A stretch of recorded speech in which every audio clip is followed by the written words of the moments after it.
didn't know what else to say to her and said if she doesn't trust him on the eve of their wedding, then he can't accept that, and walked away.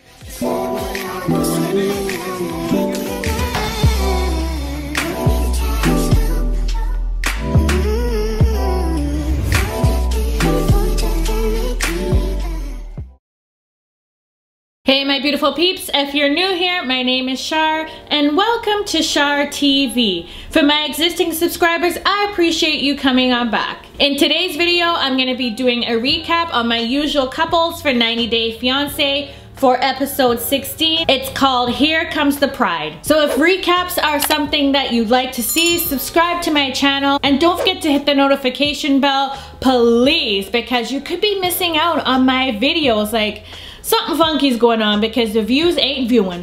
On to the recap. I'm gonna start with Kobe and Emily. It's the day before the wedding and tonight they'll be going to Emily's grandmother's house. He's excited about the wedding, but for the past week, it's been a lot. Between the drama with Emily, the whole Ohio thing, but they have bigger things to worry about, such as the secret pregnancy. Oh God. Oh, they're gonna look at my stomach and be like, what? I don't even know if I can sit in this thing. Oh, hate. This would have been easier if we had told your parents about, the pregnancy thing. No. I know what you're saying, but no, please. Please, no. Please, no. Did y'all peep how she said move? Like, have you ever heard of excuse me please? Like, who raised this person? Now, Emily does feel a little bit guilty for not telling her parents, especially since they're paying for the wedding. But she just wants them to have a good time. But Kobe doesn't want to be put in a situation where Emily's father finds out and he wasn't the one to tell him. Emily does have a sneaky plan in place though to ensure that nobody catches on she's not drinking any alcohol. So she has some non-alcoholic beer. That's pretty sneaky. 3 hours later, they arrive at Grandma's. Aww. Hi, buddy. Hello. I'm really kind of nervous because Emily's entire family is over here right now. I'm Aaron. Aaron, my cousin Kobe. Aaron. Nice to meet you. Oh, okay. How are you? I never thought I was going to get all this love and support from her family. It is so nice to meet you. Nice to meet you too. Which means a lot to me. The outfits were brought from the grassland region in Cameroon, and he would have loved if his parents were able to be at the wedding. But his mother passed away in 2014, and his father and stepmother, they're a bit older, so they're unable to travel. Kobe appreciates that the entire family accepted to wear the outfits. He feels like a lucky man. Hey, babe. Hi. I just need some fresh air. All right. In reality, this is a man from Cameroon who I met in China. We got pregnant and engaged very quickly. But the last few days talking about Ohio, gender roles, and cultural differences, it has Emily questioning things. Emily explains that she's feeling overwhelmed and asks Kobe if he's having any doubts or if there's anything that bothers him. He said that if he wasn't going to marry her, he doesn't need a certain amount of time to kind of figure that out. After all, they were together in China and then separated, and then he still came back to her. So that should say a lot. It means a lot, but all of these things are just coming out of the woodwork, and I'm like, where are they coming from? Like, knowing that deep down you want to move to Ohio, I need to know these things. And I don't want to, find out a year after marrying you. What do you mean by still finding more about me? Kobe asked her, well, do you think I'm there for a benefit? He felt quite insulted. It's like she was insinuating something. He explained to her that he left everything in Cameroon. His friends, family, he left everything just to be with her. And she's still having doubts. He feels like it doesn't make sense to marry someone when they don't fully trust the person. Now, Emily tried to interrupt, you know how she is, but he shut that down and said, hey, listen, how does that happen that you're marrying someone and you don't fully trust them? Does that even make sense? He didn't know what else to say to her and said if she doesn't trust him on the eve of their wedding, then he can't accept that, and walked away. And he even mumbled F off under his breath. I did not plan on getting in an argument. And right now I'm looking for reassurance. I'm not looking for defensiveness. So now it just is like adding to the pot. Like, what are we doing? Are we happy together? And maybe it just wasn't realistic for me to believe that we had enough time to really figure out this relationship in 90 days. And that is everything between Kobe and Emily. On to Jibri and Miona. They've arrived at the Airbnb and it's raining. Miona is a little bit nervous because their wedding is outdoors. She wasn't expecting that it would rain in the desert. Super nice. You like it? I love it. This is what you expected? Yeah. Are you happy with this? Yeah. Okay. Miona searched every minute and hour on the internet and she found this beautiful venue for us to get married, and bravo. I applaud her. I'm proud of Miona for setting this up like out of thin air. There's a knock at the door and it's Grandma. She'll be officiating the wedding. I just love Jibri's grandmother. Now Grandma's packing away her things and she asks Jibri how he's doing. Jibri tells her that he's happy she's here and appreciates her for this and said that it means a lot to him. She then asked him if he's ready to get married. To which he said no, but when are you ever ready? He then went on to say how Mahala said, well, why are you doing it? Meaning, well, why are you getting married? And he said, well, why not? They have to make a commitment to help each other grow. So your mom and dad were like, they were really hesitant about you getting married right now. How is that setting up with you now? I mean, yeah, it's affecting me. But then I'm also like, I'm going to do what I think is right with me. And that's to let's get married. Okay. Now poor Jibri is feeling a little bit bummed out that his parents are not attending the wedding. He feels that his mother should just drop everything and attend her son's wedding. He is hoping that they'll have a change of heart. Now I am seeing mixed comments online. Some people are like, well, she's a therapist, she can't drop everything to attend the wedding. And other people are saying, that's her son, she should drop everything to attend the wedding. So comment down below and let me know how you feel. Which side are you on? Later on, Jibri video chats with Mahala. He tells her that him and Miona are feeling stressed at all the things that they have to do the next day. He hopes that everything will be okay and then goes on to say the only thing that is missing is them. He realizes that, yeah, they're gonna be there for their bigger wedding later on, but it doesn't feel right that they're not gonna be there tomorrow. You know, I would be lying if I didn't say how sad I was about not being there. But I'm glad you have Grandma there, and I hope it's gonna be beautiful. I mean, I think that was kind of the whole point of having it there, was so that it would be beautiful. So I hope it's beautiful. It would be more beautiful with you here. Jibri had a brilliant idea and said, well, what about if I go online and search for some tickets? Would you be able to come then? Mahala declined. She's feeling hurt that she's gonna be missing her son's wedding, but feels like she didn't have a choice. It's an important memory for her son that she doesn't get to participate in, and she does apologize for them not being able to attend. Now, Jibri asked her for her blessing for the wedding, and it took her a bit of time to respond, but she did with a yes because she wants to see him happy. However, she doesn't bless how things came about, but she does bless things going forward. Jibri said that means a lot to him and thanked her. And that is everything between Jibri and Miona. On to Eve and Mohamed. Eve is off to the salon today to meet her friend Rochelle because she figures that Rochelle probably has some doubts after the fire ceremony. So she wants to talk to her about things. She's excited to tell her friend that they've had some time reconnecting and hopes that it will put her mind at ease. This is a beautiful ring, by the way. That's my first engagement ring that he gave me on my very first trip to Egypt, and then he gave me the bigger one last night. Really? And last That's night. nice. Ta-da! He literally like re-proposed to me again. Wow. Oh, this is big. Okay, good. How are you feeling now? Eve said that she's feeling better now, and Rochelle asked her if she's ever had cold feet. And Eve did say yes, but she has no doubts today. Now, Rochelle did pull her up on using the word today. And Eve explained that, yeah, well, things got a little rough and she was stressed. Rochelle has been really nervous for Eve to marry Mohamed because of the problems and the red flags that have popped up. So she doesn't feel that they should be getting married. Well, Rochelle, I don't think you're the only one. I know last night he proposed again and it was a beautiful thing, but that's just like when you get in a fight and someone brings you roses or a beautiful diamond ring.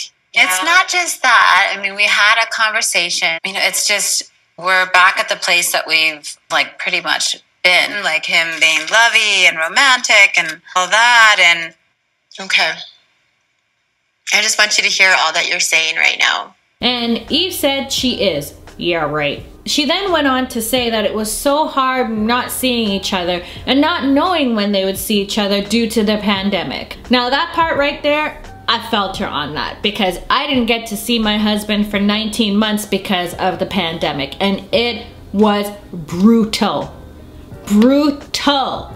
I would not wish that on my worst enemy. And I know some of you watching, you feel me on that one because you may have experienced it yourself. Rochelle kindly reminded Eve that some red flags have popped up, especially when Mohamed called her his sponsor. She wants Eve to feel like the woman of his dreams and not his sponsor. She wants her to feel like his wife. I know, like, this is real life. This is a major, major, major, major thing. And if you have any doubts in your mind, Eve, you know that I was a runaway bride before, right? I actually told him I didn't want to marry him the day before the wedding. The day before. I realized then that I did not want to marry this man. And it was a big decision. It took a lot of strength to do that. She wanted to open up to Eve that she's been in this situation before, and she wants her to know that the option is available to her. I feel that everything that Rochelle was saying, it was going in one ear and coming out the other, even though she says that she takes what her friends say seriously. I don't think so. Today is wedding day, and Mohamed is feeling excited that he can finally tell everybody that Eve is his wife. He's finding it difficult though because his family is not around, but he does have his friend Rafay there to support him, and so they decide to pray before the ceremony. Eve is getting ready for her special day. Hi, my baby. Let me help you. Let me see. What do you need help with? I have something in my eye. I just need a tissue. Okay, let me see what I can see. Oh my gosh, you look Hi, gorgeous. Are you feeling good about everything? Good. Let me see your face. Obviously stressful, you know. How were you and Mohamed this morning when you woke up? Good. Yeah? Is it a good night still? Yeah, definitely. Good. I'm excited. Eve reassures Rochelle that she knows that she has concerns, but she wouldn't be getting married if her heart wasn't in it. Rochelle just said that she just wants her to be happy. It's time for Eve to slip into her dress. She's a little nervous because her dress isn't as modest as most Muslim dresses are. She tried to cover up the cleavage a little bit, but she's still a little worried that Mohamed might think that it's still too revealing. Let me see you. Beautiful. It's beautiful. Hi, Theron. Did you know that your suit, you match Mohamed? Oh my gosh, child! You look so adorable. You bring tears to my eyes. You look so handsome. Yeah. You are. Theron almost made me cry, y'all. He just looks so handsome in his suit. Theron does understand what's going to take place because Eve did explain to him that they're gonna go to a castle and get married. She's excited to have Mohamed wait at the end of the aisle for her, and it's important that everything goes smoothly and as perfect as possible. Just as we started the wedding, Theron all of a sudden was like, I'm done with this suit, and started taking it off. But it is what it is. Children have their like time limits and patience, and with autism, sometimes children have less patience. So that's what he ended up wearing, which was just fine. Oh my god. Mohamed said that Eve is looking gorgeous, even though she's not wearing a Muslim dress. It doesn't matter anymore. He's put that aside and just wants to make sure that Eve is happy. Friends and loved ones, we're gathered here at this hour to witness and celebrate the coming together of two separate lives. So what we're going to do, and we're going to do it now, Sarah, we're going to have you help us, okay? We're going to each add some sand. Sand. Uh-huh. Because this is going to symbolize your foundation. It is the bringing together of families. What's this? That's your color. Even though people have their concerns, Eve has no doubt that Mohamed will be by her side for the rest of her life because she knows that family is really important to him. Well, I don't know about that, Eve, after the mess that I've been seeing online, and I'm sure some of you have been seeing it too, especially if you're subscribed to my channel and you've seen what I've been posting in my community tab on my channel. Check it out if you haven't. Sorry if you're hearing all this banging, it's the wind and my neighbors upstairs, they stomp around like crazy, like sometimes I feel like they're gonna come right through my ceiling. Now it's time to say the wedding vows. With this ring, With this ring, I marry you I marry you. and join my life I join my life to yours. to yours.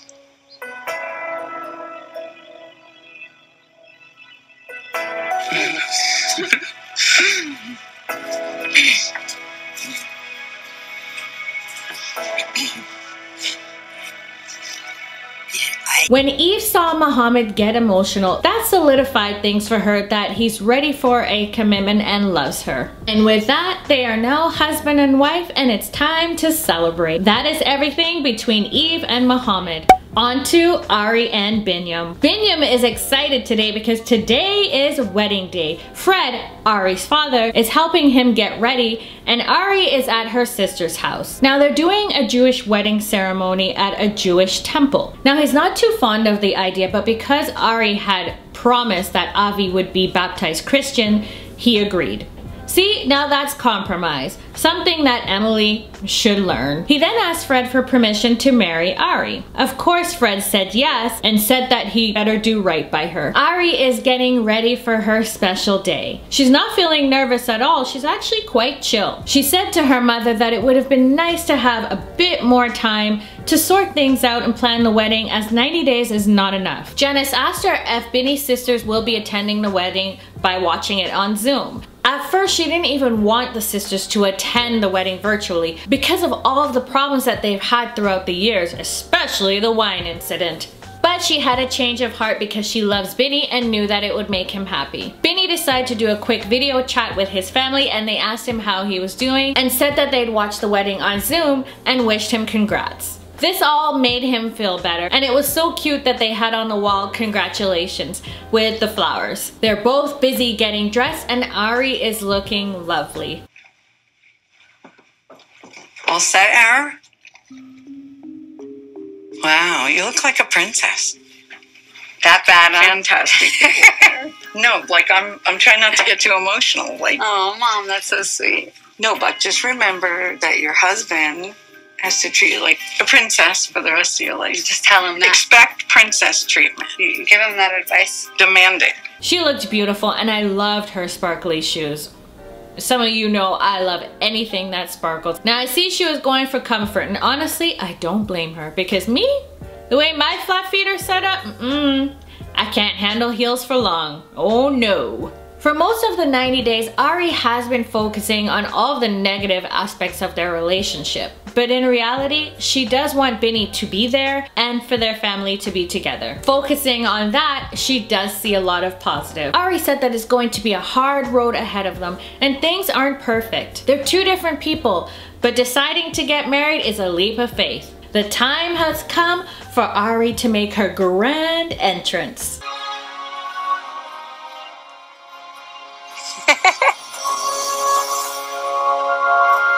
When I see Ari smiling, when you look at me, I love her so much. She is my angel. Like God, He gave it to me, this beautiful family. Wow. Kids. Oh, you look really nice. It was nice how they incorporated both cultures on the wedding canopy. The fabric was from Ethiopia and the decorative blanket was Ari's grandmother's. They performed a Jewish custom of 7 circles. So Binny had to walk around Ari 3 times, then Ari walked around Binny 3 times, and then they'd complete the 7th rotation together. And then they both said their vows. That's when I lost my first relationship with my family, and Ari, she find me like in the street. She give it to me hearts, she give it to me love, and then she give it to me like a beautiful family now. I'm so excited for everything.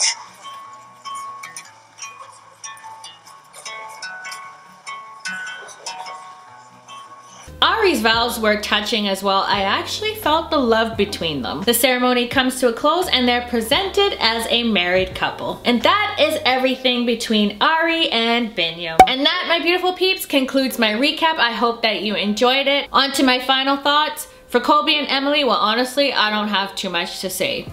I really don't. I just wish them the best of luck, especially Colby, because he's gonna need it dealing with Emily. As for Jibri and Miona, it was so nice of his grandmother to take the time to be the officiant for the wedding. I cannot wait to see the ceremony. As for Eve and Mohamed, I thought it was really sweet that Theron was walking his mother down the aisle.